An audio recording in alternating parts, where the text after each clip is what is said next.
जी अस्सलाम वालेकुम। अच्छा, ऐसे है कि आज हम लास्ट जो मैं आपको क्वेश्चंस करवा रहा हूँ बैंक रिकन्सिलेशन के स्टेटमेंट के अकॉर्डिंगली नेक्स्ट में हम नया टॉपिक स्टार्ट करेंगे इंशाल्लाह ताला। अच्छा जी, ये देखिए मैं आपके पास पेज नंबर है 326 और एक्सरसाइज नंबर है 7.1। इसको मैं करने लगा हूँ जी। वो कहता है कि assume that the following information relates to your most recent bank statement dated September 30th। ठीक है जी। अब आपके पास कहते हैं balance as per bank statement which is 3400। अच्छा, हमें पता है बैंक स्टेटमेंट्स में यूजुअली हम आउटस्टैंडिंग्स और डिपॉजिट एंड ट्रांसफर्स को ही कंसिडर करते हैं। ये बात हम ऑलरेडी कंसिडर कर चुके हैं, डिफाइन है ये बात। आपको मैं I have taught you already about all these formats. कहता है चेक्स हैं जी जो आपके रिटर्न एंड है नॉट क्लियर्ड, यानी कि चेक रिटर्न है नॉट क्लियर्ड है। ठीक है, आपने लिखा है लेकिन अभी क्लियर नहीं हुआ, दैट मीन्स ये आउटस्टैंडिंग चेक्स हैं आपके। ठीक है जी, आपने इशू तो कर दिया, आज नहीं तो कल आपके अकाउंट से पैसे निकल जाएंगे। अब वो किस किस नाम से हैं? यूनिवर्सिटी ट्यूशन फ़ी है, यूनिवर्सिटी बुक स्टोर्स है, एक रॉको पिज़्ज़ाज़ है, स्टीरियो परचेज है और अक्टूबर अपार्टमेंट रेंट है। ये आपकी वैल्यूज़ गिवन है, ये आउटस्टैंडिंग चेक्स हैं आपके। अच्छा जी, अब वो कहता है कि इंटरेस्ट अमाउंटिंग टू $4 है was credited to your account by the bank in सितंबर। द बैंक सर्विसेज चार्जेस, ठीक है जी, for the month of was $5। In addition to your bank statement you received a letter from your parents informing you that they had made 2400 electronic funds transferred directly into your account on October 2. That means they have transferred it. ठीक है, either you have received or not, but the time will come when you'll receive it. ठीक है, तो that's why it is known as deposit in transits. ये deposit in transits का नाम लेंगे। अच्छा, अब वो कहता है कि दूसरी बात ये है कि you looked into your chequebook, ठीक है, एंड डिस्कवर्ड इट्स बैलेंस 601। ये आपके पास कैश बुक बैलेंस था, लेकिन adding your parents deposit brought that total two 3001। अब जो आपका कैश बुक बैलेंस है वो 601 नहीं बल्कि 3001 है, उस पर्टिकुलर अमाउंट को डिपॉजिट करने से जो आपके पेरेंट्स ने आपको भेजी है। ठीक है, आपने उसे ऑलरेडी ऐड कर लिया, लेकिन अभी बैंक स्टेटमेंट में ये ऐड नहीं हुआ, तो इसका मतलब उसके पॉइंट से डिपॉजिट एंड ट्रांसैक्ट्स हैं और डिस्क्रिपेंसी आपको पता है उसको रिकॉर्ड करने के लिए हम बैंक रिकन्सिलेशन स्टेटमेंट प्रिपेयर करते हैं। अच्छा जी, अब ये क्वेश्चन देखिए। सबसे पहले जी बैलेंस आपके पास है जी बैंक स्टेटमेंट का 3400। ठीक है बेटा जी, फिर उसके बाद आपने जो डिपॉजिट एंड ट्रांसफर जो पेरेंट्स की तरफ से आया था, मैंने आपको भी बताया है, वो 2400। आपको पता है डिपॉजिट एंड ट्रांसफर्स होते हैं वो ऐड होते हैं और जो आउटस्टैंडिंग चेक्स होते हैं उसे हम डिडक्ट करते हैं या लेस करते हैं। ये आउटस्टैंडिंग चेक्स के जितने नंबर्स हैं ये हमने सबको पहले इधर राइट डाउन किया, ठीक है, और उनकी वैल्यूज़ को मैंने सारे यहाँ पे सेपरेटली लिख के इस पर्टिकुलर अमाउंट में से हमने डिडक्ट कर दिया। तो अब आपका जो एडजस्टेड कैश बैलेंस है विच इज़ 3000। अच्छा, अब अपनी बात करते हैं बैलेंस पर योर चेकबुक। ठीक है, उसमें देखिए मैंने ये लिख दिया कि मैंने इंक्लूड किया 2400 डिपॉजिट जो उसके पेरेंट्स की तरफ से आया था, that makes the balance is $3001। अच्छा, अब आपको पता है जो आपके क्रेडिट मेमोरेंडास होंगे, यानी कि जो आपने जनरेट किया होगा, जो अर्न किया होगा, वो ऐड हो जाएगा, और जो डेबिट मेमोरेंडास होते हैं जो सर्विसेज चार्जेस वगैरह वो इसमें से क्या हो जाएंगे, डिडक्ट। हमने पढ़ा था कि इंटरेस्ट जो अर्न है वो $4 का है, वो इसमें ऐड किया, ठीक है, और जो सर्विसेज चार्जेस थे वो क्योंकि डेबिट मेमोरेंडास हैं तो वो हम इसमें से क्या करेंगे, लेस कर देंगे। तो ये देखें जो आपका बैलेंस है एडजस्टेड बैलेंस दोनों का क्या निकल आया, 3000। ठीक है बेटा, ये आपका पहला क्वेश्चन है। अब हम डिस्कस करेंगे इससे रिलेटेड एक सवाल है 7.5 एक्सरसाइज 327 पेज पे, आपने वो करना है।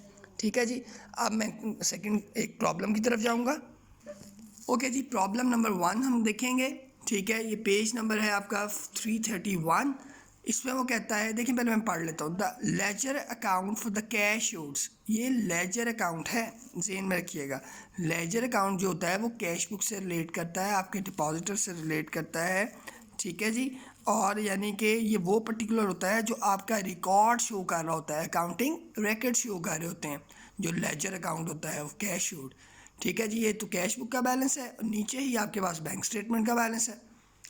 अच्छा, अब वो कहता है द कैश रिसीव्ड ऑन, ये देखिए मैंने ये दोनों बैलेंसेस यहाँ पे मेंशन किए। ये बैलेंस आपका हो गया जनाब अली, ये बैंक स्टेटमेंट का बैलेंस है जुलाई 31 का 11,84828। और नीचे मैंने जो आपका बैलेंस बनाया है अकाउंटिंग रिकॉर्ड्स का जो बैलेंस है वो है 125568। ऑलरेडी हम वहाँ से पढ़ चुके हैं। अच्छा, अब ऐसे ही वो कहता है the cash receive on July 16,000 it was left at the bank in the night depository duet after banking hours. इसका मतलब क्या हुआ कि जनाब ये अभी आपका बैंक में जमा नहीं हुआ, इसका मतलब करंट डेट के अंदर नहीं हुआ, तो कल होगा। इसका मतलब है ये डिपॉजिट इन ट्रांजिट है, और जो डिपॉजिट इन ट्रांजिट्स होते हैं आपको पता है वो बैंक स्टेटमेंट में आते हैं, और बैंक स्टेटमेंट में जो डिपॉजिट इन ट्रांजिट्स होते हैं बेटा हम उसको क्या कर देते हैं, ऐड कर देते हैं। ये देखिए मैंने 16,000 इस वैल्यू में ऐड कर दिया। इसके बाद वो कहता है also include the July bank statement the debit memorandums. आपको पता है मैंने बताया था डेबिट मेमोरेंडस और क्रेडिट मेमोरेंडस ये आपकी कैश बुक में आता है। अब डेबिट मेमोरेंडा है तो वो डिडक्ट होगा कैश बुक में से, विच इज़ $50। अब वो कितने डॉलर्स है जी, 50। अब मैं देखें ये कैश बुक में जा रहा हूँ और ये सर्विसेज चार्जेस के नाम से वो डेबिट मेमोरेंडा है 50, जो मैं क्या कर रहा हूँ इस अकाउंटिंग रिकॉर्ड्स के बैलेंस में से, ये जो बैलेंस में से मैं क्या करूँगा उसे डिडक्ट करूँगा। ये देखें सर्विसेज चार्जेस कितने डिडक्ट हो रहे हैं, 50।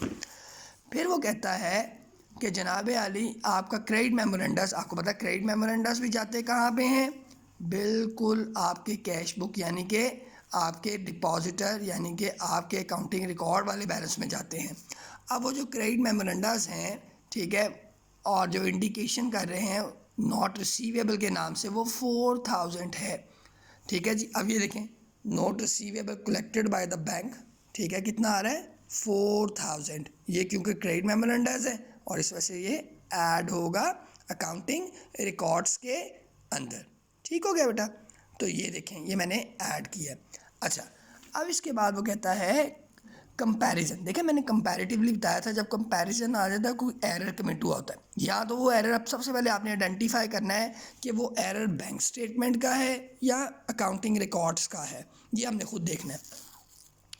कहता है comparison of the paid cheques return by the bank with the entries in the accounting records reveal that cheque number ये है 519 issued July in payments for office equipment. ये बैंक से रिलेटेड नहीं है, ऑफिस इक्विपमेंट यानी कि दफ्तर के इस्तेमाल होने वाले बैनर्स के रिकॉर्ड के पॉइंट से ये बात हो रही है। Had been erroneously entered in bankers records, यानी कि बैनर इसकी हम ये बना रहे हैं रिकन्सिलेशन, ठीक है, इसके रिकॉर्ड के मुताबिक एक्चुअल प्राइस क्या थी 519, लेकिन इसके रिकॉर्ड के मुताबिक कितना हमने रिकॉर्ड कर दिया 915। इसका मतलब आपने ज़्यादा रिकॉर्ड कर दिया, आपने पेमेंट ज़्यादा कर दी। तो फिर अब ये एरर है जो कमिट हो रहा है, सबसे पहली बात ये है कि ये कमिट हो रहा है अकाउंटिंग रिकॉर्ड्स के अंदर। अब क्योंकि ये अकाउंटिंग रिकॉर्ड्स के अंदर कमिट हो रहा है, अगर तो कम लिखी जाती तो मैं जाहिर बात है उसे फिर इधर ऐड करता, सॉरी इधर मैं उसे लेस करता। अब क्योंकि ये ज़्यादा लिख दी गई है, फिर जो इनका डिफरेंस होगा वो आपका डेबिट मेमोरेंडास में नहीं बल्कि क्रेडिट मेमोरेंडास के अकॉर्डिंगली शो होगा, क्योंकि आपने कम पेमेंट करनी थी लेकिन आपने ज़्यादा कर दी। तो रिमेनिंग जो होगा ये देखें, ये मैंने लिखा चेक नंबर का, मैंने वो उसका रेफरेंस दिया है जो ऑफिस इक्विपमेंट के अकॉर्डिंगली था। रिकॉर्ड आपने इतना कर दिया, करना इतना था, तो ये जो डिफरेंस है ये आपने वापस आ जाएगा, यानी कि आप इसमें ऐड कर देंगे 396 के नाम से। अब जो आपके पास वैल्यूज़ आई हैं क्रेडिट मेमोरेंडस के अकॉर्डिंगली, दोनों को सम अप करने के बाद वो 4396 है। अब ये वैल्यू इसमें क्या हो जाएगी, add.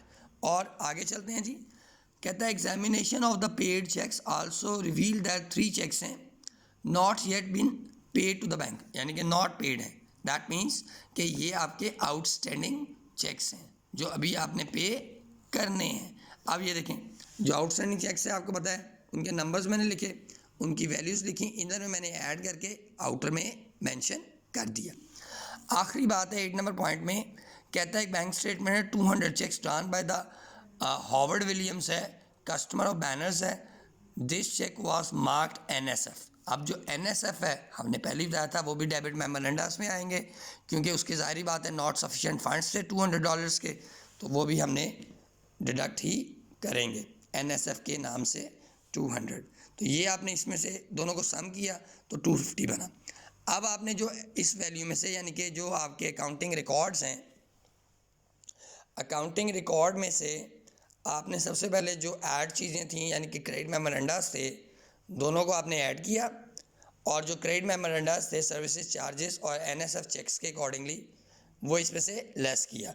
In that certain way you will get the adjusted cash balance from the accounting records, ठीक है, विच इज़ 129714, ठीक है। When comes to the bank statement, हमें पता है बैंक स्टेटमेंट का बैलेंस इज रिप्रेजेंटिंग 114828। सबसे पहले उसमें ऐड करेंगे डिपॉजिट इन ट्रांजिट्स जो कि 16,000 है, उसे ऐड अप किया, और उसमें से जितने आउटस्टैंडिंग चेक्स हैं वो हमने अल्टीमेटली क्या कर दिए, लेस कर दिए। Remaining the balance which we got the moment which is 129714, that is adjusted cash balance. अब देखें दोनों के बैलेंसेस सेम है, that's why it is known as a adjusted balance, adjusted cash balance, ठीक है जी। ये 7.1A मैंने आपके साथ कर दी है। अब आप लोग 7.2A खुद करेंगे और 7.1 और 2B भी आप करेंगे। Thank you so much.